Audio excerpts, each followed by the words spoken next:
A Camila já chegou já? Já, então daí já aproveito para adicionar a Camila. Isso Boa lá. noite, Camila. Ótima noite para vocês. Agradeço pelo convite. É um prazer estar Sim. aqui com vocês hoje. Camila, a gente que agradece, né? Obrigado por aceitar o convite do pessoal para participar dessa Semana da Indústria. Para nós é muito importante receber sempre as pessoas, né? Que estão da área externa aí da escola, né? Para poder trazer um pouquinho do conhecimento, trazer um pouquinho da experiência e conversar com os nossos alunos e acrescentar aí na formação deles. Com certeza, é um prazer poder compartilhar um pouquinho de conhecimento. Eu já estive no lugar deles, fiz ETEC também, né? Então, fui aluna, não aqui em Limeira, em São Paulo, mas fui do Rocha Mendes, ali na Vila Prudente. Eu sou fruto da casa, né? Da Que ETEC, legal. e é muito importante, gente, muito importante o conhecimento que se adquire no ETEC. Então, é um prazer, assim, grande estar aqui falando, transmitindo um pouquinho de conhecimento para esses meninos e meninas que estão assistindo a gente hoje. Legal, Camila, obrigado. Camila, você vai compartilhar a tela? Eu vou compartilhar a tela. Tá. Deixa eu compartilhar aqui.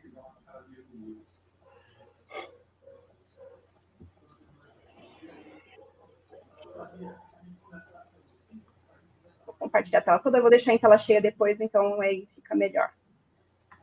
Vocês já estão vendo a minha tela?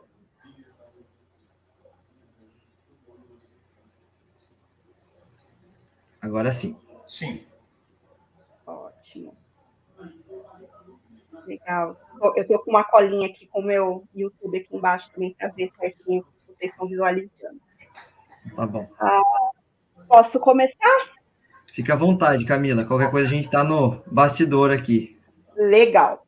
Então, na verdade, eu tive o convite, adorei o tema que me convidaram para falar um pouquinho sobre manutenção. Eu sou apaixonada por essa área de manutenção.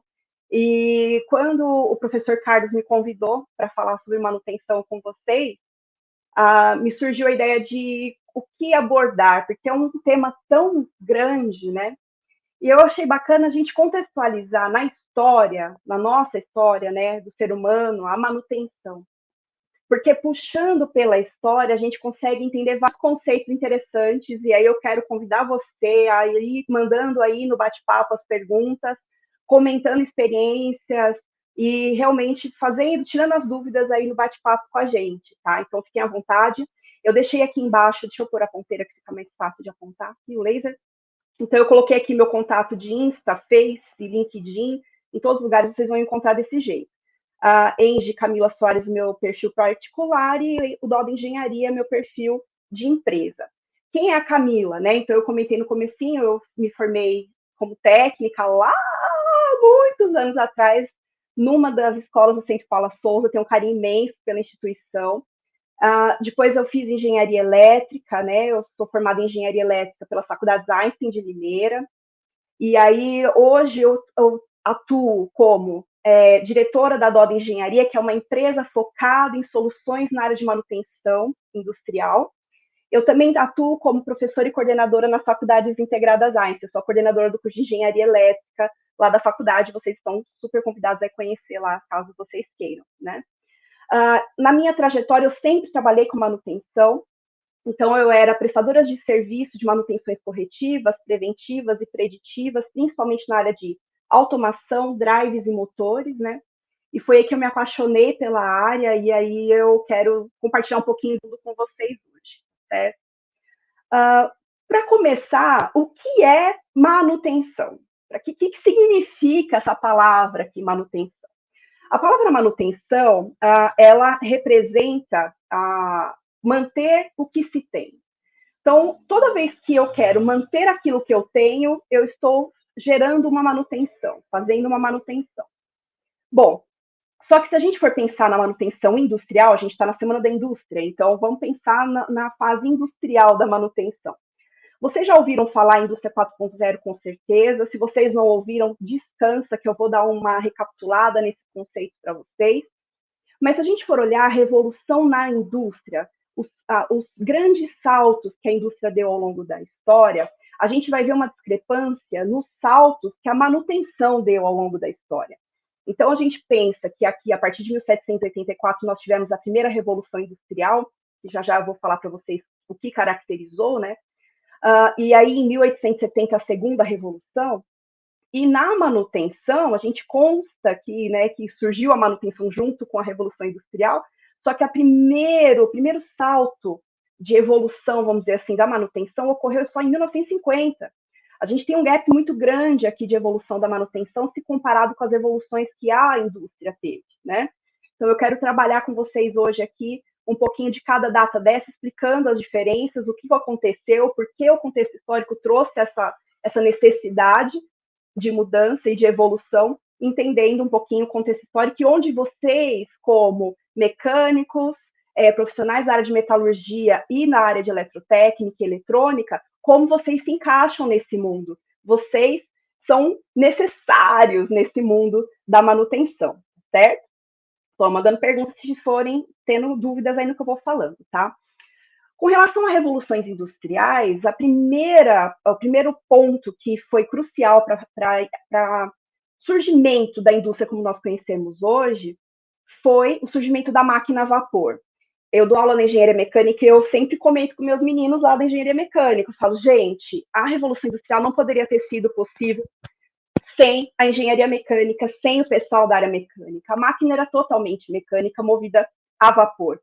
Um pouco antes desse marco aqui de evolução de 1870, nós tivemos também um outro passo importante, também na área mecânica, que foram as máquinas a combustão, que acontecia naquela época não existia eletricidade, não tinha luz elétrica. E aí o pessoal iluminava as casas com querosene. Então eles pegavam o petróleo para gerar o querosene, para iluminar as casas, as ruas e tudo mais. Só que existia um produto que era como se fosse um refúgio, vamos dizer assim, do querosene, que chamava gasolina. Eles não tinham o que fazer com aquilo. E aí acabaram inventando, vamos dizer assim, os motores a combustão, que também eram usados na indústria e usavam gasolina. Então, não era preciso jogar fora, né, o refúgio. Já pensou, hoje em dia a gasolina é muito importante, né? Então, esse foi o primeiro grande passo, né, a mudança de uma industrialização, ou, na verdade, uma fabricação artesanal, antes de 1784, né, os artesãos faziam as peças que a gente usava na época, e passar para uma máquina a vapor e uma máquina depois a combustão. Essa primeira fase, a primeira revolução industrial. Quando a gente vai pensar na segunda, aí vem a eletricidade. Thomas Edison de um lado, Nikola Tesla do outro, um com a corrente contínua, outro com a corrente alternada, teve uma briga danada entre os dois, né, para decidir qual a corrente era melhor. Nessa aí o Nikola Tesla ganhou, na época a corrente alternada foi a que foi mais interessante por questões de transmissão, né? O pessoal da eletrotécnica aí vai conseguir explicar legal isso para vocês, ou se vocês quiserem me chamar pelas redes sociais, a gente pode bater papo também sobre isso. E essa foi a segunda grande mudança na indústria. O surgimento da eletricidade transformou as máquinas, né? Máquinas que eram a vapor e que eram por combustão, se tornaram mais eficientes, menos poluentes, menos barulhentas, né? Menos insalubres, vamos dizer assim, aos trabalhadores. E aí a gente tem, então, a segunda fase da Revolução Industrial, com eletricidade para todo lado, iluminação pública, iluminação nas casas e a indústria produzindo mais e melhor, certo? A terceira fase foi em 1969, 1970, que é caracterizada pela industrialização de uma forma automatizada. Então, você tem a eletrônica avançando, o surgimento da junção PN, pessoal da eletrônica aí, o primeiro diodinho lá quando foi criado. Então, quando a gente começa a ter circuitos impressos, eletrônica embarcada, a gente consegue começar a fazer as máquinas pensarem por si só. Então, a gente tinha antes, né, na segunda Revolução Industrial, a eletricidade ajudando, mas o operador ali o tempo todo pensando pela máquina. Na terceira fase, a gente já tem um esquema onde a máquina, para algumas situações, ela consegue pensar por si só, ela consegue tomar decisão e consegue trabalhar sem um operador ali o tempo todo operando a máquina, né? Então, isso também foi um avanço gigantesco, porque aí a gente consegue produzir mais, produzir melhor, porque as máquinas têm um padrão, né, de funcionamento, então reduz a questão de variabilidade do produto, a gente tem uma qualidade melhor no produto, aí entra toda a parte do pessoal que tem essa, não sei se no curso de vocês veem essa parte, mas a parte da industrialização do Lean Six Sigma, na parte da melhoria contínua, método Toyota de produção, não sei se vocês chegam a ver isso no curso, mas é bem nessa época aí que começa essa brincadeira aí da Toyota, principalmente, tá? E a quarta revolução industrial, que é a que a gente convive com ela hoje, é o seguinte: você tem essas máquinas aqui que eram automatizadas, mas elas eram sozinhas. Elas pensavam sozinhas, elas trabalhavam sozinhas. E aí você tem agora, na quarta revolução industrial, essas máquinas conversando entre si, gerando dados e enviando esses dados para as pessoas que podem olhar, analisar esses dados e decidir como é a melhor forma de se produzir ou não, quais são as melhores mudanças, como tomar uma decisão mais assertiva baseado nesses dados, Big Data, né? Toda a parte de análise de dados, com máquinas interligadas, internet das coisas, né? Ou seja, a máquina é comunicada na internet, se comunica na internet e ela conversa uma com a outra. Então, é essa questão principal da indústria 4.0. Claro que tem outras características, mas a principal é essa. Só que se a gente for pensar na manutenção, nas 4 fases da manutenção, elas vão coincidir em algumas coisas com as da indústria e outras não. Vamos pensar na primeira fase.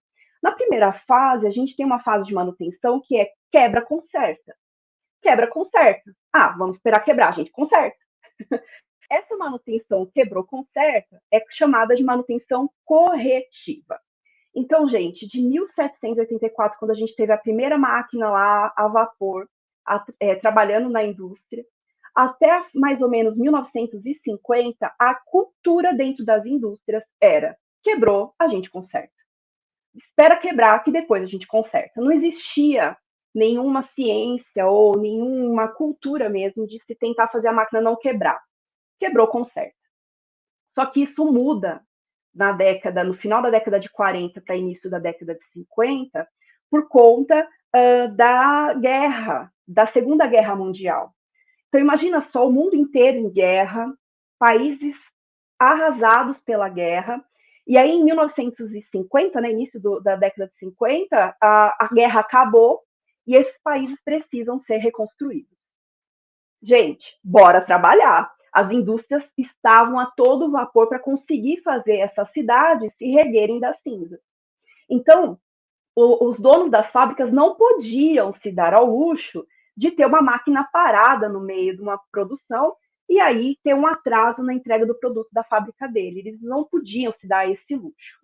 E aí, qual solução surgiu nessa época? Bom, se a gente conseguir, de forma programada, parar essa máquina antes dela quebrar e trocar peças que costumam quebrar antes dela quebrar, a gente não vai ter surpresa na quebra.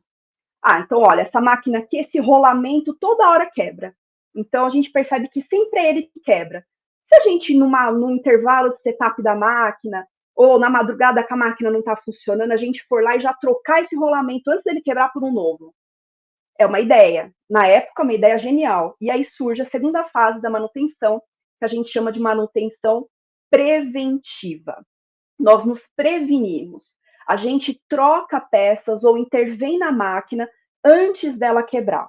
Isso virou uma febre a partir da década de 50. Aqui, eu sou engenheira eletricista, obviamente, eu ia pôr uma placa eletrônica no exemplo, tá? Então, aqui, olha só que interessante. Isso aqui é a placa de um inversor de frequência, tá? Isso aqui provavelmente é um processo, pode ser cimenteiro, ou dependendo da região, dentro de uma usina de açúcar, às vezes a placa fica assim também, se não tem muito filtro na sala elétrica. Então, o que acontece aqui? A gente pega um equipamento nesse nível de contaminação, antes dessa contaminação aquecer a placa a ponto de carbonizar a placa, a gente vai lá e limpa. E aí remonta o equipamento e bota ele para funcionar de novo, antes dele danificar. A placa aqui não estava danificada, ela só estava muito suja. Então, limpa, é lavado mesmo, tá? Não sei se vocês sabem como é o processo. Existe uma técnica específica de lavagem com água e um sabão específico para esse tipo de placa. e aí a gente volta com ela parecendo nova, tá vendo? Isso é chamado, então, de manutenção preventiva. Então, corretiva, quebrou, eu conserto. Preventiva, eu imagino que vai quebrar, vou lá e conserto antes de quebrar, tá? Só que isso gera um problema. Qual o problema? Primeiro, você pode estar perdendo dinheiro com essa situação, porque você está trocando equipamentos, vamos voltar no rolamento. Eu estou trocando um rolamento do lugar que ainda não apresentou defeito, ele estava bom ainda. Então, eu não estou usando os recursos, né, da máquina no máximo que ele pode oferecer. Eu estou tirando equipamentos antes do tempo, eu estou desperdiçando alguns equipamentos antes do tempo, tá? Esse era o principal problema da época, na questão da manutenção preventiva. Bom, e daí? O que é a terceira fase? A terceira fase surgiu com a Boeing, tá? Com o surgimento do 747. Até então, tudo lindo, a gente fazia preventiva, tirava antes do tempo, reparava e voltava. Só que o Boeing 747 foi a primeira aeronave que foi no finalzinho da década de 60, ali em 67, 68, que era altamente tecnológica. Ela tinha processos de automação interno, de navegação e tudo mais, que era sensacional para a época. Era algo que nunca havia sido visto.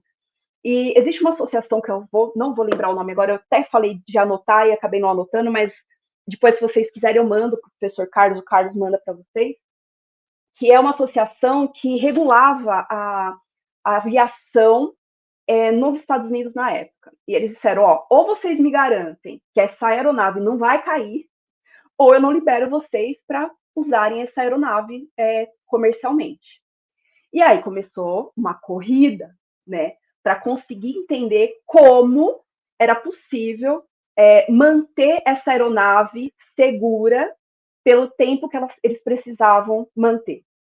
E aí surgiram alguns conceitos nessa época. O primeiro conceito importante da manutenção, principalmente nessa fase, né, da Boeing, é a disponibilidade. Eu ter a certeza que esse equipamento, essa aeronave, porque aí esse conceito de manutenção que eu estou passando para vocês, pessoal, pode ser aplicado em qualquer tipo de equipamento.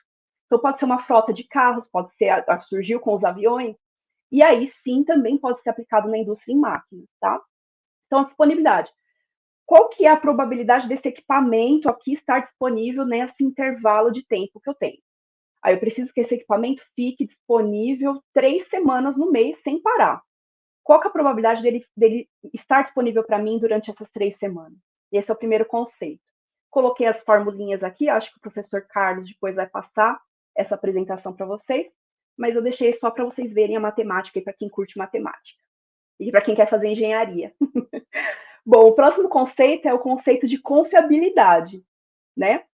Então, de novo, é um dado estatístico, né? Qual que é a probabilidade desse equipamento se manter funcional naquele intervalo de tempo definido que eu quero, né?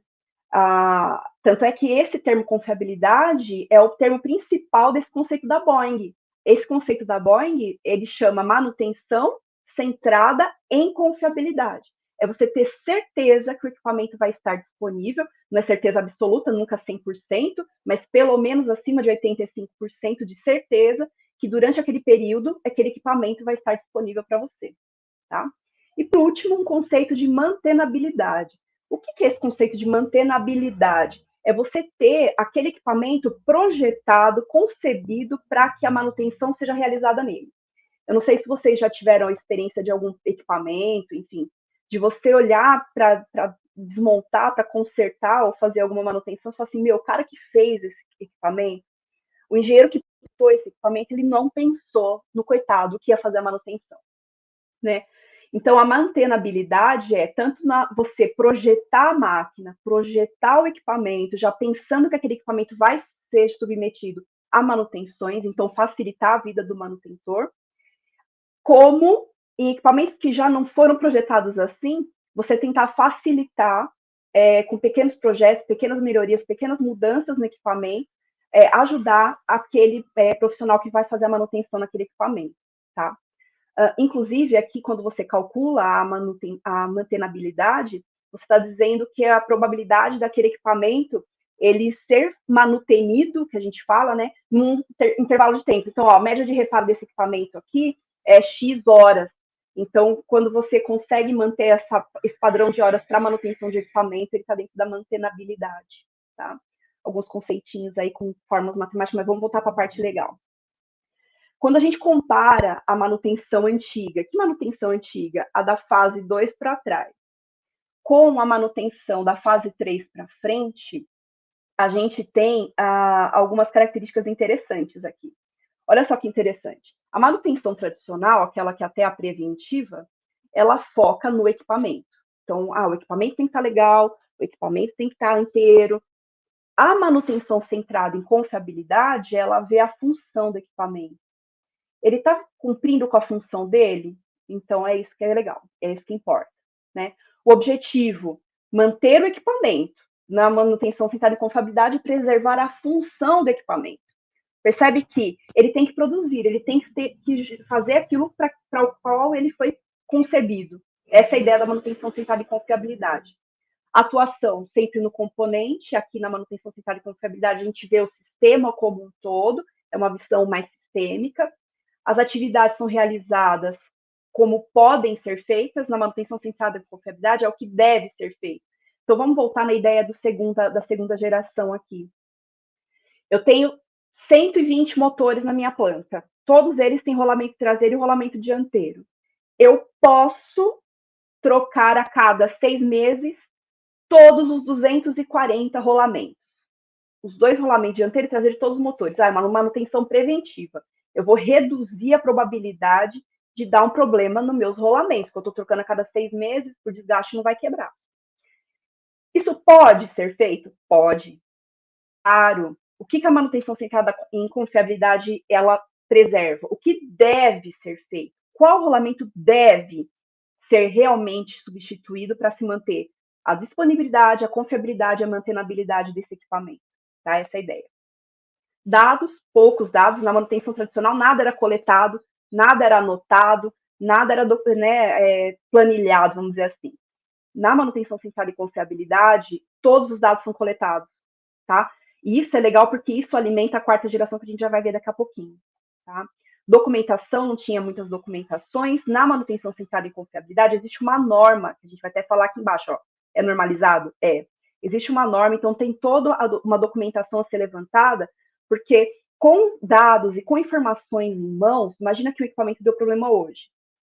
Se ele der daqui 6 meses, eu tiver a documentação uma vez que ele deu problema, pode ser que o reparo de 6 meses à frente fique mais simples. Você já tem conhecimento, você já tem informação. Às vezes o manutentor, né, o profissional que fez a manutenção, anotou alguma coisa importante que vai facilitar e agilizar o trabalho do próximo profissional que vai realizar a manutenção. Então, essa documentação é extremamente importante, né? A metodologia, manutenção tradicional era um teste empírico, era vamos tentar e ver o que acontece. Já na manutenção centrada em confiabilidade, ela é estruturada, ela é estudada, são feitos diversos cálculos estatísticos para se definir qual é a melhor ação a ser tomada para cada equipamento, tá? É bem bacana da ponto de vista de engenharia mesmo, a parte de manutenção centrada em confiabilidade. Eu falo engenharia, mas estou falando do ponto de vista técnico, né? Tem bastante análise técnica mesmo do que vai ser realizado. As ações não são tomadas aleatoriamente, são definidas por matemática, por estatística e por dados coletados anteriormente, tá? A gente combate na manutenção tradicional a deterioração do equipamento, que o equipamento não pode estragar. Só que a manutenção centrada em confiabilidade, ela foca na consequência da falha. Se esse equipamento falhar, o que vai acarretar? Qual vai ser a consequência da falha que ele apresentar? É isso que a manutenção centrada em confiabilidade diz. A parte da norma eu já disse, né? E a priorização na manutenção tradicional era assim, ó, o que quebrou primeiro vai ser consertado primeiro. Na manutenção centrada em confiabilidade, não. Existe todo um estudo para se priorizar os equipamentos e se priorizar também as ações que vão ser tomadas. Isso reduz custo, reduz prejuízo com máquina parada. Se você está com a máquina parada por uma falha, você não vai estar produzindo, você não vai estar faturando não vai estar entregando aquele produto para o seu cliente. Isso é perda de lucro, é lucro cessante, que a gente chama, né? Que é o maior custo que se pode ter numa máquina parada, tá? Se você pega empresas que têm multa por não entregar o produto, gente, isso chega a milhões de reais por dia de multa, né? Imagina uma máquina parada por conta disso. Então, a priorização do que vai ser feito primeiro é também um ponto importante na manutenção centrada em confiabilidade, tá? Pessoal, quem tiver dúvida, vai mandando no chat. Eu estou de olho no chat aqui embaixo, junto com a gente. Bom, aí foi interessante porque a partir desse momento, vários testes, várias pesquisas foram realizadas. Esse material que eu estou mostrando para vocês aqui é da NASA. Da NASA. Se vocês entrarem no Google, dá um Google aí agora, e vocês procurarem manutenção centrada em confiabilidade NASA, vocês vão ter um material que é um guia, vai estar em inglês, tá? Que é um guia da manutenção centrada em confiabilidade que a NASA utiliza lá. E esse estudo está lá nesse manual da NASA. O que é isso aqui? Bom, o pessoal da mecânica aí vai entender bem o que eu estou falando. Eles pegaram 30 rolamentos 6309, mesmo lote, tudo novinho, tirado da caixa. Eles colocaram esses rolamentos para rodar no mesmo ambiente, ou seja, mesma umidade, mesma temperatura, mesmas condições de pressão, enfim. Ambiente igual para todos os 30. E puseram eles para rodar, para ver se existe alguma lógica de utilização no dano, ou seja, a partir de X rotações, esse rolamento vai quebrar. E eles perceberam que não tem lógica. Olha só, é totalmente aleatória a falha de rolamento. Alguns danificaram aqui, ó, em menos de 20 rotações. 20, aqui, ó, milhões de rotações, tá? O último que quebrou em 300 milhões de rotações. Totalmente aleatório. Outros estudos, a partir desse estudo dos rolamentos, mostrou o seguinte: existem algumas características de probabilidade de falha em função do tempo. Então, nesses gráficos aqui, eu tenho, aqui na coluna vertical, a gente tem probabilidade de apresentar uma falha. E aqui na horizontal é tempo, tá? Então, olha só, alguns equipamentos, aqui se a gente olhar 4% dos equipamentos, de quais equipamentos, Camila? Qualquer equipamento. É muito legal. Independente da área de atuação, seja num avião, seja numa indústria, essa estatística muda muito pouco. Isso que é interessante, tá? Então, a gente tem aqui no tipo A, 4% dos equipamentos, eles apresentam essa curva aqui de falha, ou seja, logo que instalados, eles têm uma grande probabilidade de dar falha, a gente chama de mortalidade infantil aqui. Com o passar do tempo, essa probabilidade de falha diminui, se estabiliza, e depois, quando o equipamento vai ficando velho e cansado, volta a aumentar a probabilidade de falha.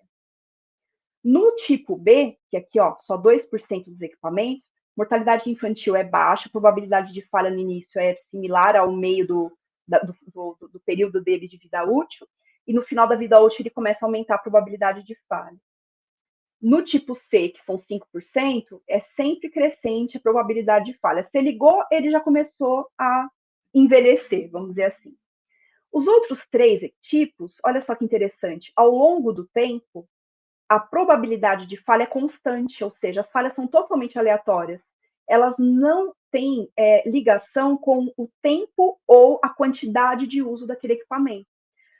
Aqui tem um resumo melhor. Olha que interessante isso, gente. Só 11% dos equipamentos falham por muito uso ou muito tempo. Por velhice, vamos dizer assim, né? Os outros não, ó. Os outros apresentam 89% dos equipamentos, eles não falham em decorrência de utilização ao tempo. As falhas são aleatórias. Olha que interessante, derruba totalmente a fase 2 aqui da manutenção, em que dizia, vamos então desmontar o equipamento e trocar antes de dar falha.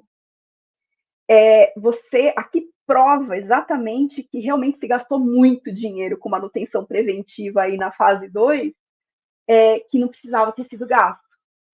E, inclusive, nesse tipo de equipamento aqui de 89%, se você intervém no equipamento, está bonitinho lá funcionando.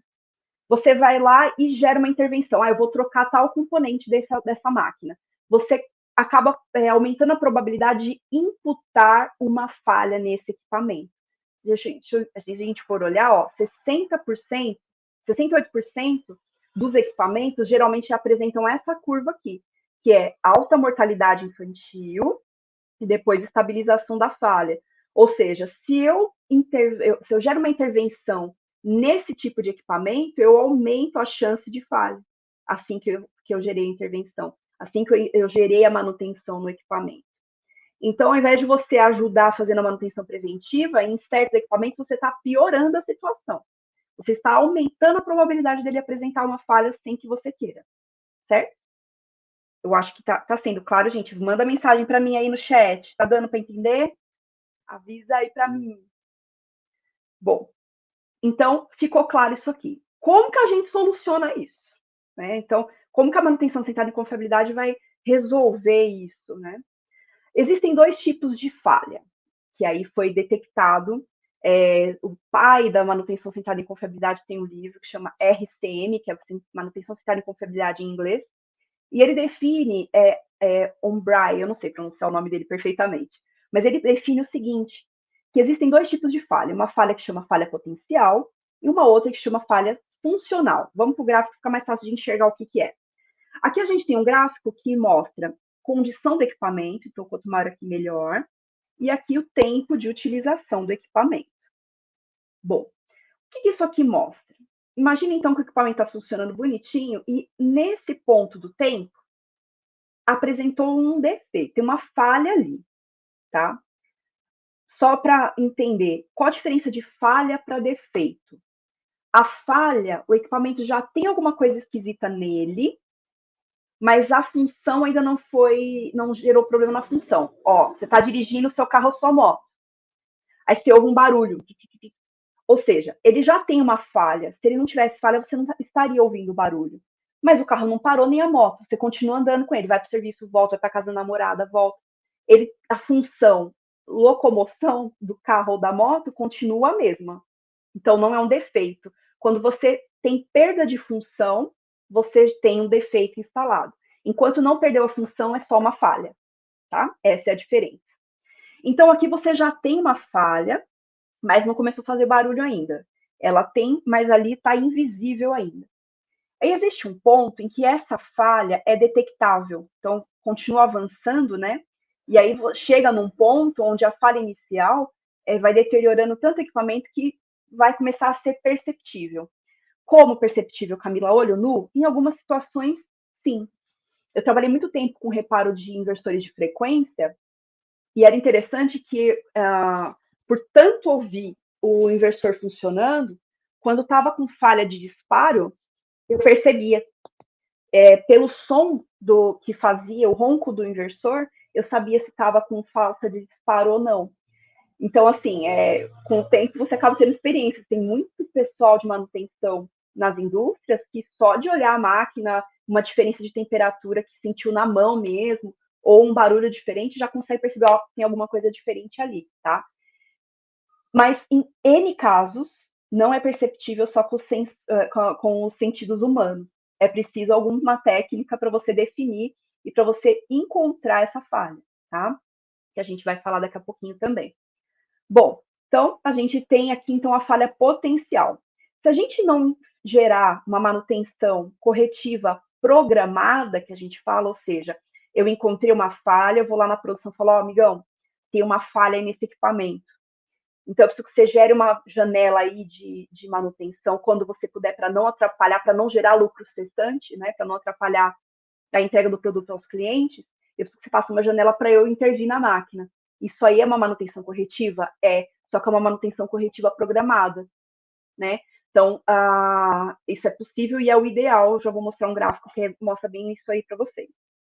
Bom, aqui, se a gente não intervir e deixar a máquina do jeito que está, ela vai deteriorando, até chegar num ponto onde a gente chama de falha funcional. Desculpa o termo, mas lascou. A máquina parou, começou lucro cessante. A manutenção nesse ponto aqui é mais cara, porque, vamos supor, aqui era só um rolamento, não foi feito reparo. Agora, nesse ponto aqui, lascou com o eixo, danificou totalmente o rotor, enfim, tá? Se a gente não intervém o mais rápido possível, mais coisas vão quebrando, mais caro vai ficando o reparo, certo? Que é aqui que é o gráfico que eu comentei com vocês. Então, essa curva vermelhinha pontilhada aqui é uma curva que a gente chama de curva do custo da manutenção. Então, quanto mais jovem o equipamento é, mais caro é a manutenção, porque acabou de projetar, acabou de instalar e já deu problema, né? Enquanto você está na vida útil do equipamento, o custo de manutenção é mais baixo, e se gerou a falha funcional, o custo vai lá para o telhado, né? Ele tende ao infinito aí, certo? Bom, essa janela aqui é o que a gente chama de janela com maior custo-benefício para se realizar a manutenção. Dessa forma que eu falei, chega no pessoal da produção, pessoal, dá para gerar uma janela aí de manutenção para eu poder reparar a falha potencial que a gente encontrou? É nessa janela que é importante a gente atuar na manutenção, tá? Bom, mas Camila, como que a gente encontra essa falha funcional? Eu sei que amanhã vocês vão ter a palestra com o pessoal da CEMEC, e o pessoal de lá é muito fera, acho que é o Fernando, né, que vai dar a palestra para vocês, é um super amigo meu, então eu não vou me aprofundar nisso, porque o Fer vai falar com vocês disso amanhã. Mas eu quero só dar uma pincelada em quais técnicas a gente poderia utilizar para encontrar a falha potencial quando os nossos sentidos, audição, olfato, visão, tato, cuidado, gente, NR10, não coloque a mão em equipamento energizado, né? Mas quando a gente consegue perceber com os nossos sentidos. Então, aqui eu só citei 6 tipos de análise, mas existem inúmeras análises do que a gente chama de manutenção preditiva. Eu prevejo o que vai acontecer, ou seja, eu consigo captar a falha potencial antes, olha lá, a falha potencial antes da falha funcional. Aqui eu tenho um exemplo de análise de vibração, por exemplo, tá? Nesse caso aqui, a gente tem uma análise de óleo. Essa análise de óleo pode ser óleo isolante, tá? Então, óleo de transformador de alta tensão, por exemplo, de média tensão. Ele tem óleo dentro dele. Então, de tempos em tempos, a gente vai lá, coleta uma quantidade X lá, manda para análise para verificar qual que é a qualidade. Ele continua com a rigidez elétrica dele legal? Tem contaminante? Será que tem partícula carbonizada nesse óleo? Ou seja, então está centelhando, né, as fases dentro do transformador.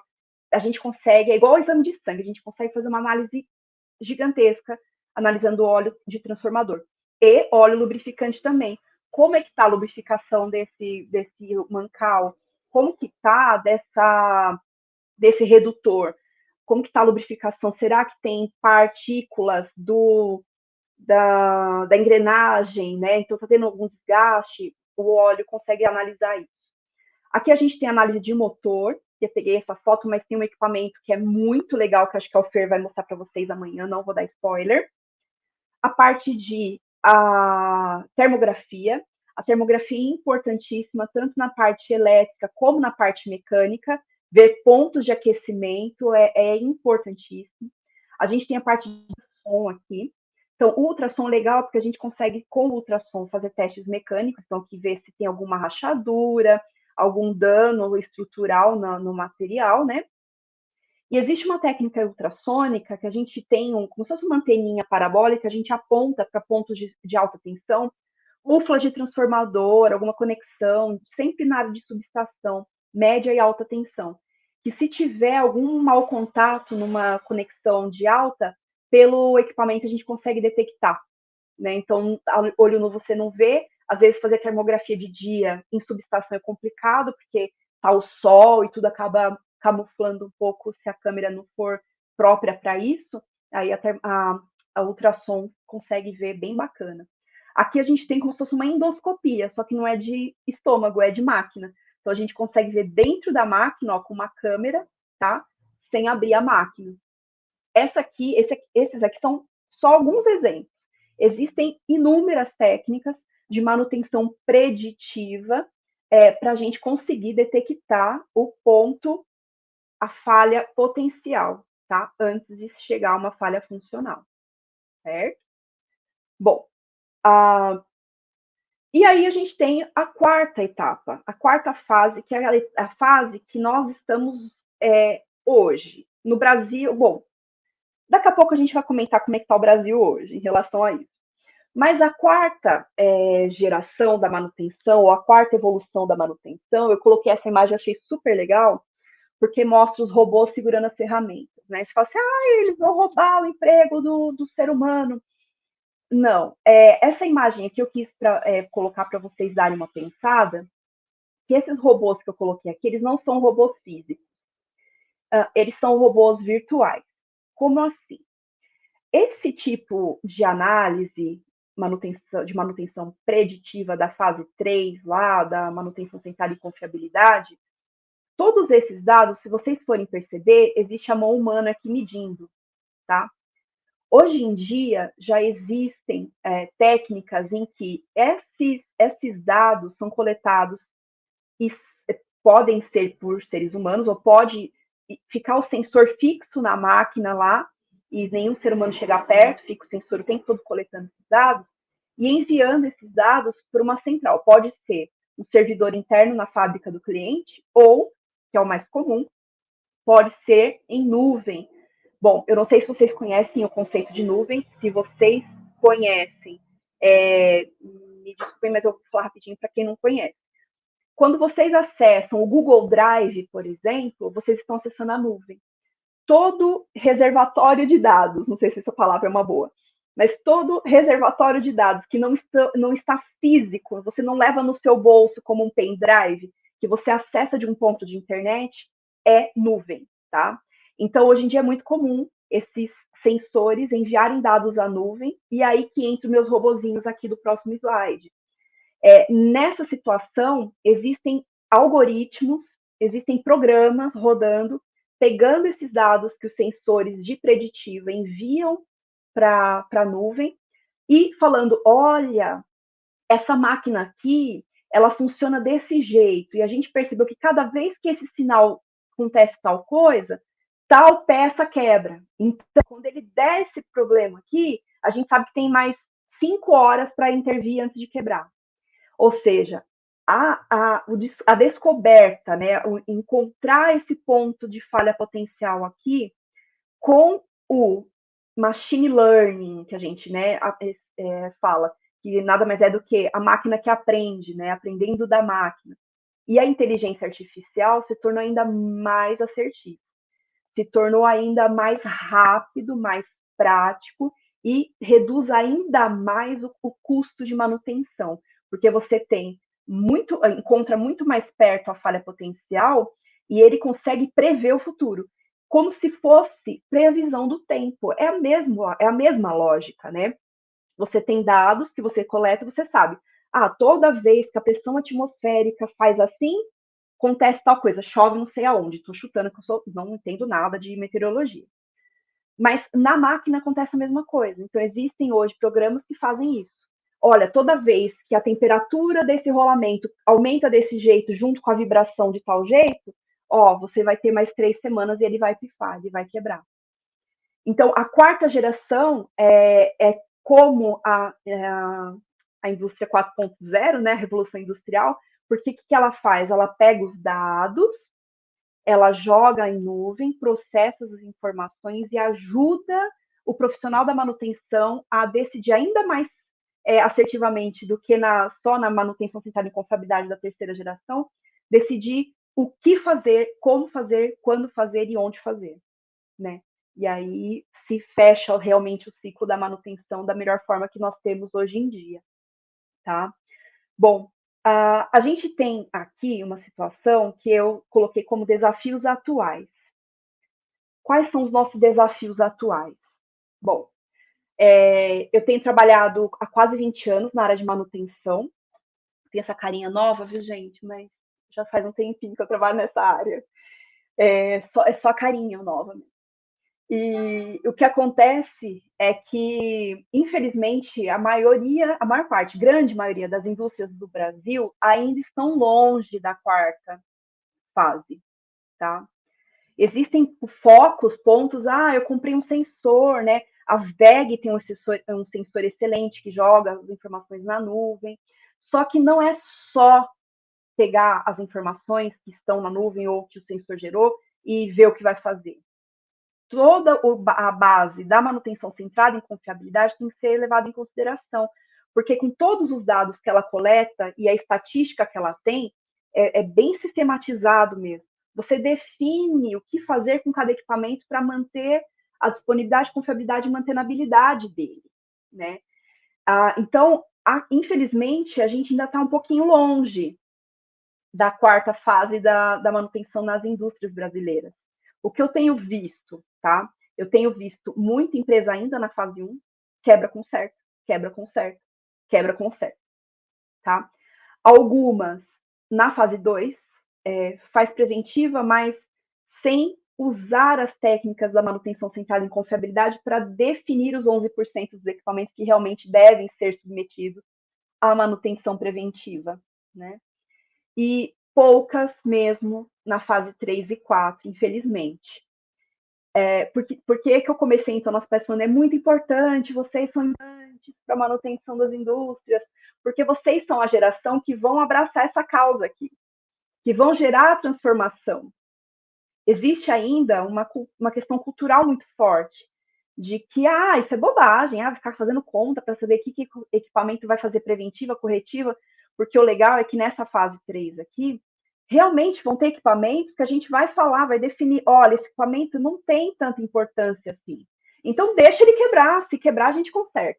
Mas esse aqui que tem muita importância, esse aqui a gente vai fazer tudo para ele não parar.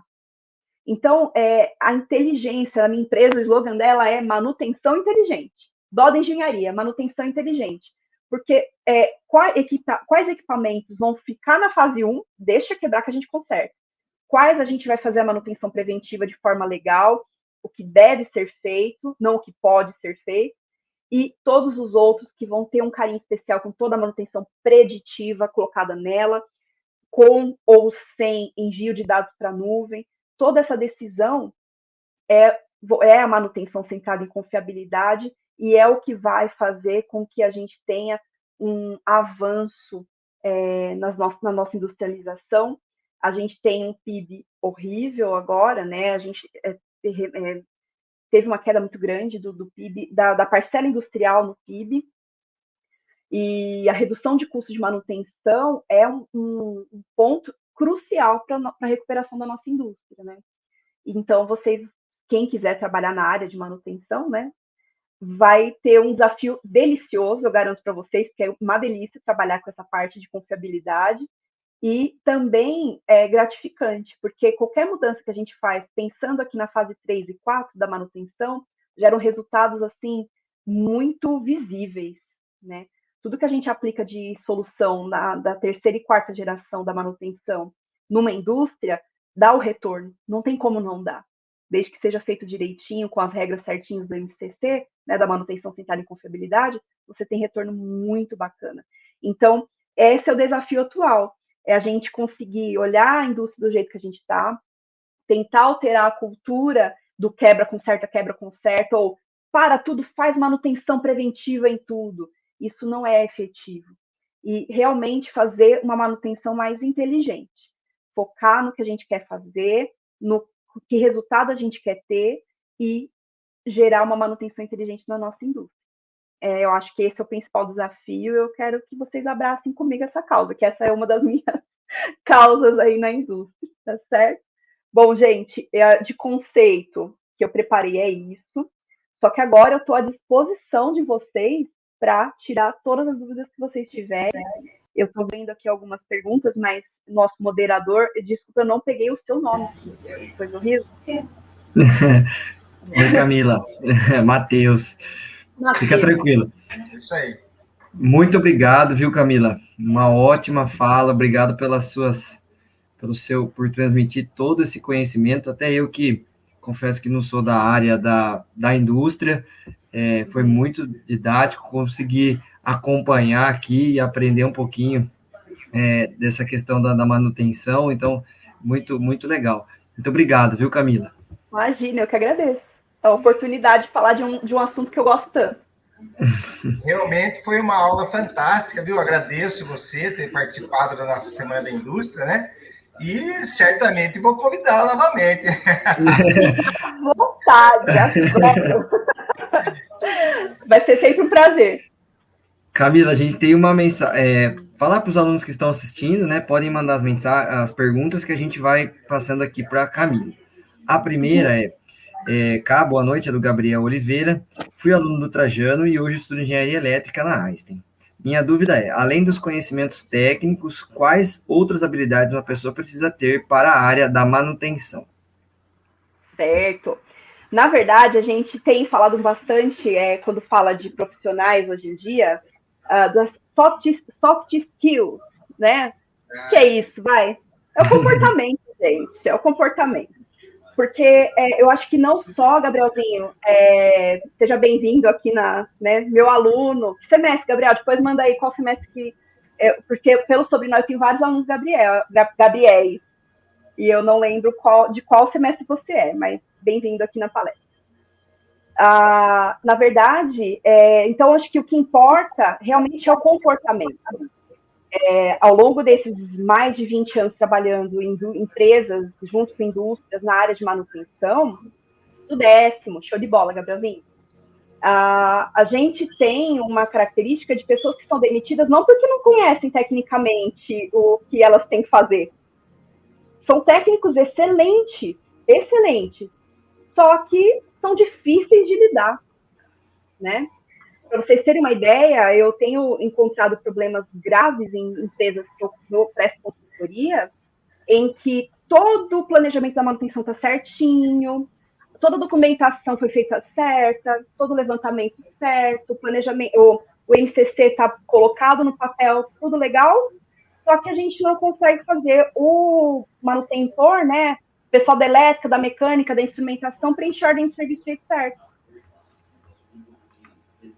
Então, assim, eu acho que hoje em dia, tecnicamente, é importante a pessoa ter uma técnica legal, mesmo porque sem técnica, existe, por exemplo, não sei se vocês abordam no curso, se não abordar, Carlos, me põe à disposição para dar uma palestra sobre isso para os meninos, fazer uma análise que a gente chama de FIMEA. O que é o FIMEA? É você pegar, ver quais são as falhas que o equipamento dá, em que partes do equipamento a falha dá, e tentar fazer um plano de ação com base no risco que aquela falha gera, né, com consequência que aquela falha gera. Então, assim, para fazer isso, você precisa conhecer o equipamento. Eu já fui contratada por empresas que o pessoal era super técnico, manjava bastante, mas eles não sabiam quais falhas, por exemplo, um inversor de frequência poderia ter. E eu fui lá só para lembrar o inversor. O inversor é feito assim, assado, cozido, dá falha nisso, naquilo outro. Então, tecnicamente, é importante ser muito técnico, conhecer tecnicamente, mas se ninguém conseguir conviver com você, você pode ser o Einstein, você pode ser o Elon Musk, né? Pode ser o Nikola Tesla, não vai rolar. Então, é melhor, às vezes, as empresas têm preferido contratar pessoas cujo comportamento é legal e eles ensinam a parte técnica, do que pegar um cara super técnico que é difícil de aturar, infelizmente. Então, pensem nisso. Vocês têm que ter muito boa a parte técnica em vocês, mas a parte comportamental é importantíssima também. Eu acho que essa é a chave da pergunta do Gabriel aí. Trabalhar em equipe é necessário, né, gente? Inevitável. Sem dúvida, eu acho que hoje a gente tem discutido bastante isso na escola também, a gente tem conversado bastante sobre essas competências, né? Aqui a gente acaba abordando, a gente sai um pouquinho dos soft skills, né, e acaba contemplando como as competências socioemocionais do aluno, né, que essa capacidade dele de trabalhar em grupo, de se comunicar, né, de poder fazer as relações, né, então acho que isso é hoje um grande fator, realmente. Outra pergunta, Camila, é do Diego Mota. Quando um cliente procura a Doda Engenharia, a preocupação dele é exatamente a busca pela manutenção preditiva, que é a nova tendência, ou seguem na busca pela preventiva? Diego, amigão. Oi, Di, boa noite. Um abração para você. Na verdade, eu tenho clientes que buscam de tudo, gente. Eu vou ser bem sincera, assim, é bem interessante os perfis que eu encontro. Existem clientes que já têm muito bem estruturado o que eles querem só treinar a equipe, então eu vou e dou treinamento. Tem clientes que não sabem nem o que tem dentro da planta, falam assim, você sabe quais são os motores, inversores, o que tem aqui na máquina? Não faço ideia, Camila. Chega nesse nível. Então, na verdade, varia muito, Diego, o que o cliente vai querer. Mas uma coisa que eu afirmo para você, e com certeza ainda é muito presente, é a questão da preventiva. Os clientes acham que tem que fazer preventiva. Eles acham que tudo, quando eu falo assim, só 11% dos equipamentos de vocês tem que fazer preventiva, eles assustam, assim, falam, calma, a gente vai descobrir quais são esses 11, e os outros 89 a gente vai cuidar com carinho também. Então, na verdade, é cultural, a preventiva, mais do que a preditiva. A preditiva é novidade, né? A WEG está com um sensor muito legal para preventiva em motores. Acho que vocês também, eu não vou dar spoiler, porque eu acho que vocês vão ter também a WEG, né? Na quinta-feira. Então não vou dar spoiler, não. Vou deixar para o pessoal da WEG falar. Quarta-feira. Na quarta. Isso. Então não vou dar spoiler. Mas a WEG está entrando forte nesse mercado de preditiva, e o legal é que é acessível. Porque até um tempo atrás, gente, se você pega uns 4 anos atrás, um sensor, e aliás ainda existem esses sensores no mercado, são excelentes, mas sensores que custam 2, 3, 5 mil reais, um sensor. Aí imagina, se você tem um motor grande, 350 cavalos, você precisa pelo menos por 2 sensores de vibração para conseguir pegar, né, as principais falhas na vibração. Poxa vida, 10 mil reais para testar um motor, né? E a WEG veio com uma solução simples do ponto de vista de instalação e tudo mais, que é viável colocar em motores, assim, facilita. É um custo mais baixo. A gente tem outros fabricantes que têm as soluções similares, a Traction, a ABB, são todos nesse viés de você ter uma manutenção preditiva que é acessível. Porque quando você chega para o gerente da planta, geralmente quem manda na planta não tem conhecimento técnico. Aí o cara da manutenção, o gerente da manutenção do mercado, vai lá com o orçamento na mão, assim, chega com o orçamento na mão e fala assim, amigão, tô com o orçamento aqui, então eu quero fazer preditiva, eu quero ficar analisando aquele motor de 350 cavalos da prensa lá, só que, vai custar 28 mil reais o sistema. O cara vai rir da sua cara. Você tá louco? 28 mil? Que é um dos custos de um dos sistemas que eu vi um cliente meu tentando comprar. Eu falei, não compra, tem mais barato. Calma, né? Então, assim, é difícil você conseguir convencer o dono do dinheiro, quem tem o dinheiro no bolso, a investir nisso. Então, você tem soluções boas e um pouco mais em conta, facilita a vida. E você provar o custo-benefício, o retorno, né? Acho que eu respondi a pergunta do Diego, eu não sei se eu confundi mais. O Diego manda aí no chat. Tem mais uma aqui, Camila. Uhum. Camila, aqui é o Elton. Gostaria de saber se no caso do inversor de frequência que você trabalhou bastante, quais os principais defeitos? E ele apresenta algum sinal, falha, antes de parar de funcionar? Boa noite, Elton, prazer. Obrigada pela sua pergunta, adorei essa pergunta. Na verdade, assim, a gente tem o inversor, quando a gente vai pegar o inversor para fazer análise, como eu falei do FIMEA lá, a gente divide ele principalmente em 4 partes. A parte que a gente chama de retificação, a parte que a gente chama de circuito intermediário, que é o link DC. Para quem fez retificador de onda completa, dá para fazer um paralelo. Então, retificação é a retificação mesmo. O link DC é o capacitor que a gente põe para tirar ripple. O pessoal da eletroeletrônica que já teve a parte de retificação vai entender. Aí a gente tem a etapa de inversão e a parte de ventilação. É extremamente importante. Então, geralmente, a gente divide em 4 partes, assim, eu, pelo menos, na minha metodologia. Quais defeitos? Tem vários. Aí a gente acaba separando por parte. Então, defeito de retificação e inversão são similares. Então, o sistema de potência, o próprio componente de potência danificar, é uma das falhas. A parte de disparo, então, o que gera o disparo para os IGBTs e tiristores do equipamento é uma outra zona de falha. A parte de capacitores é outra zona de falha, porque tem vida útil, tem questão do óleo interno, se for inversor de grande porte. A parte de ventilação é importantíssima, a vazão do ventilador, a contaminação do ventilador. Você perguntou uma coisa interessante, dá para saber se vai dar falha? Dá para fazer preditiva de inversor? Tá. A eletrônica ela é ingrata, geralmente ela danifica sem dar notícia. Então, cartão de controle, por exemplo, de inversor, mais difícil de pegar falha antes da falha em si. Mas outras partes, o ventilador dá sinal, se você medir a vazão do ventilador, você vai perceber que ele está dando problema. Se você pegar inversores de frequência mais, assim, por exemplo, eu sei que os da Siemens tem isso, os da BB tem e os da VEG tem. Eles mostram a rotação do ventilador, tem um parâmetro lá que mostra.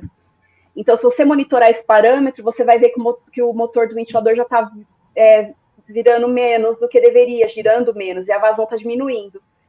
Aquecimento e eletrônica não combinam.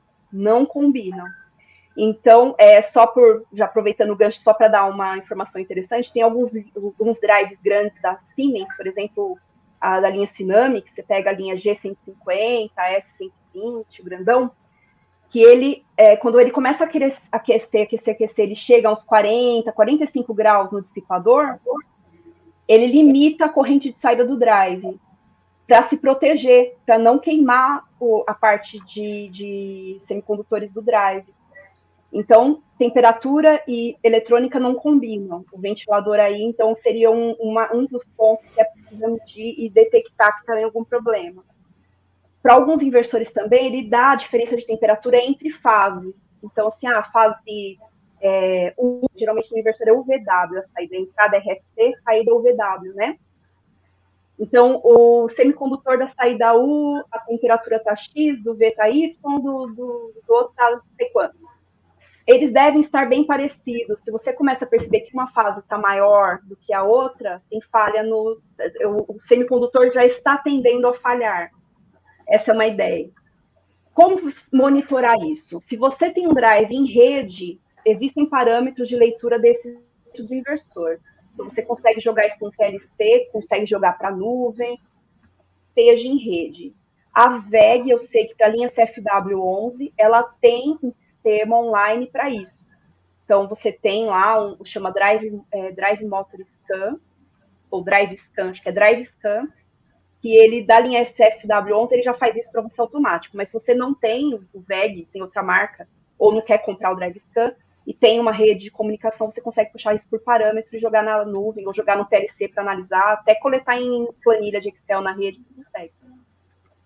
É isso. Acho que eu respondi. Eu me empolgo, eu falo demais, gente. Vocês estão fazendo pergunta?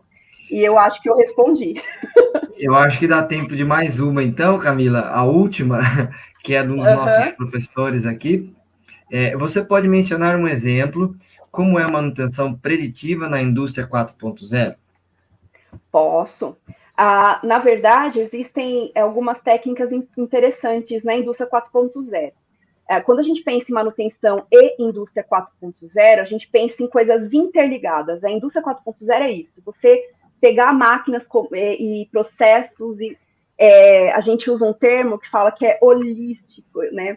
Ou seja, todo o sistema está interligado, juntando dados para se ter a melhor decisão a ser tomada, tanto de produção quanto de manutenção.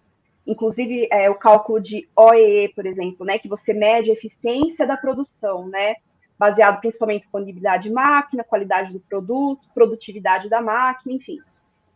Então, quando você tem os equipamentos conectados e monitorados de forma online, a gente consegue linkar essa preditiva, ou seja, deixa eu dar um exemplo prático, porque senão eu vou enrolar na teoria aqui com vocês. Imagina que eu estou monitorando uma máquina qualquer. Vamos pensar no processo da VEG com os inversores lá, com o Drive Scan. Então, eu estou monitorando aquele inversor, certo? E ela está conectada, a fábrica é a Mercedes lá, que eles têm uma fábrica em São Paulo que ela é totalmente 4.0, não sei se vocês conhecem a planta falar, eu não conheço, não deixaram eu entrar, infelizmente. Mas imagine, então, que você tem esse monitoramento do inversor, e esse monitoramento está conectado ao sistema, né, ou sistema de produção da fábrica, num servidor só, vamos dizer assim. Então, se o inversor parou por uma sobretemperatura, por exemplo, esse dado de sobretemperatura ele pode subir para a nuvem automaticamente e avisar o sistema de produção que o OE daquela máquina onde aquele inversor está conectado vai ter uma perda de produtividade porque o inversor deu problema e aí reduziu o índice de OE daquela máquina. Isso é possível hoje? Não é uma realidade em muitas empresas ainda, não é, mas é possível se ter isso e é real. Existem plantas que já são assim, tá? Tudo interligado, tanto a parte da manutenção, do monitoramento, quanto da produção, fica uma coisa só. É isso. Acho que esse é um dos exemplos que eu poderia dar. Legal, Camila. Bom, eu agradeço, Camila, mais uma vez sua participação, agradeço por ter aceitado o nosso convite. Vai ficar aqui, com certeza, né, Carlão, registrado nos contatos aqui para uma próxima oportunidade. Até essa palestra vai ser usada como aula, hein? É só me chamar que eu vou ter prazer em transmitir essa informação para os meninos e para as meninas, né? Vai ser muito legal. E eu agradeço, Matheus, pelo convite, de verdade. Estou muito grata pela lembrança, pelo convite. Obrigado você. Carlão, se você quiser, acho que relembrar os alunos, né, de amanhã, o horário e as palestras. Tem como compartilhar aqui, Matheus? Tem. Deixa eu ver se eu consigo aqui. Em compartilhar lá, né, embaixo. Enquanto ele está compartilhando, só vou falar mais uma coisa. Quem quiser, então, entrar em contato comigo pelas redes sociais, fique à vontade. Quem quiser conhecer a Einstein, eu não sei se os alunos pretendem seguir esse mundo acadêmico aí da parte técnica de engenharia quando terminarem o curso técnico, né? Nós temos os cursos de engenharia de produção, elétrica, mecânica e civil lá na faculdade. Estão todos convidados a conhecer nossa estrutura lá. Sempre que quiserem, a gente está à disposição. Sim, a gente precisa mesmo fazer aí um intercâmbio, viu? Podemos. Da parte da engenharia elétrica, professor, já estou aqui à disposição do que vocês precisarem da engenharia elétrica da Faculdade Einstein. Nós estamos à sua disposição, viu? Sim, a gente vai conversar novamente, tá? E a gente vai tentar fazer vários intercâmbios dessa maneira. Eu já fui lá várias vezes na Einstein, levei meus alunos lá também, né? Os alunos vieram também nas feiras que a gente tem por aqui, né? Mas a gente vai aumentar esse contato, tá bom? Show de bola, fico à disposição. Tá. Então, aí, o compartilhamento aí da tela, amanhã, o pessoal que está aí, não percam, avise seus colegas de salas, né? Pra gente, porque isso daqui é fantástico o que nós estamos fazendo. E eu gostei muito, né? A primeira semana da indústria que nós fizemos dessa maneira virtual, ficou muito bom, né? Eu gostei no primeiro dia, adorei, tá? E amanhã nós vamos ter aí com o Douglas Júnior da Silva, que é da Fundimasa, né? Ele vai falar um pouquinho lá sobre o processo lá de fundição, né? Ele vai abordar a parte de microfusão, etc. É bem interessante para o pessoal aí da metalurgia. O Fernando, que foi nosso aluno, que você comentou, eu adoro também. Eu tenho contato com o Fernando toda semana eu tenho contato com ele, por sinal, né? Inclusive, até o tema do TCC dele foi a respeito de inversor de frequência, que ele fez um trabalho lá para descobrir qual IGBT que estava com problema, sabe? Porque quando você troca tudo, e é caro. Então, ele fez um TCC para descobrir qual que estava apresentando o problema, trocava só aquele e a manutenção ficava mais barata, né? Eu não sei que ponto está esse trabalho dele, mas foi muito legal essa ideia dele, né? E o César Cano, né, que é da Servix Automação Industrial, ele vem aí grande amigo também. A minha lá, tá vendo lá? É só pessoal bom que tá vindo aqui nessa. Tá ótimo. Ele vai falar de servomotores, né? Construção física, e-coders e tudo mais, né? O protocolo de comunicação, muito legal também, né? Então, não perca a palestra de amanhã, viu, pessoal? Vai ser muito legal. Beleza, então já ficou aí o convite. Obrigado, Carlão. Obrigado, Camila. Uma boa noite a todos. Obrigado pela participação. Voltem amanhã, como o Carlão falou, convidem os alunos, né? O link vai estar disponível amanhã para vocês, Isso, tanto no procure Teams. no canal lá do YouTube do Trajano Camargo, está lá disponível, vai estar amanhã no mesmo horário, 19 horas, né? E o link também, né? Que a gente vai disponibilizar para todo mundo aí na plataforma e tudo mais. Beleza. Uma boa noite a todos. Obrigado pela presença e até amanhã, então. Tá bom. Ótima noite, pessoal. Até mais. Boa noite, tal. Eu agradeço tchau. A participação de todos aí. Até amanhã.